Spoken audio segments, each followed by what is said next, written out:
नागपुरातील एका मुस्लिम कारसेवकानं 1992ला अयोध्येत कारसेवा केली होती. मोहम्मद फारुख शेख असे या कारसेवकाचं नाव आहे. त्यावेळेस ते 14 वर्षांचे होते. फारुख शेख यांच्या जीवाला धोका असल्यानं त्यांच्यासोबत असलेले हिंदू सहकारी कारसेवक डॉक्टर तुषार खानोरकर आणि डॉक्टर सुभाष राऊत यांनी प्रसंगावधान राखत फारुख यांच्या डोक्याला भगवी पट्टी बांधून हा मुलगा शिवा असल्याचं सांगितलं होतं. त्यामुळेच फारुख शेख यांचा जीव वाचला. आता 22 जानेवारीला प्रत्येकानं आपापल्या घरी दिवे लावून रामोत्सव साजरा करा असं आवाहन यावेळेस फारुख करतायत. त्यांच्याशी संवाद साधलाय आमचे प्रतिनिधी अमर काणे यांनी. तुम्ही मुस्लिम समाजातून येऊन सुद्धा कारसेवेला गेले, विरोध नव्हता त्याला जाताना कोणाचा? नहीं उस टाइम क्या विरोध था? कोई विरोध नहीं था. हम लोग हमारा बचपना था, एक उमंग थी, एक तरंग था हमारे को.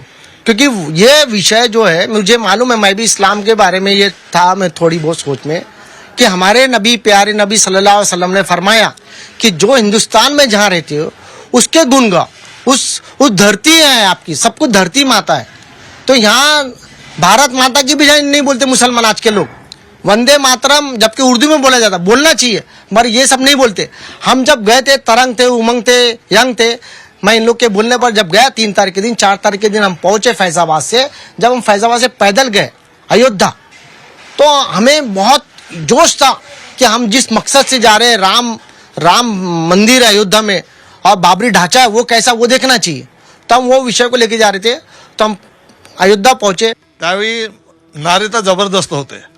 एक तर नारा फार गाजलेला होता संपूर्ण हिंदुस्थानामध्ये की बच्चा बच्चा राम का जन्मभूमी के काम का, हा एक नारा होता.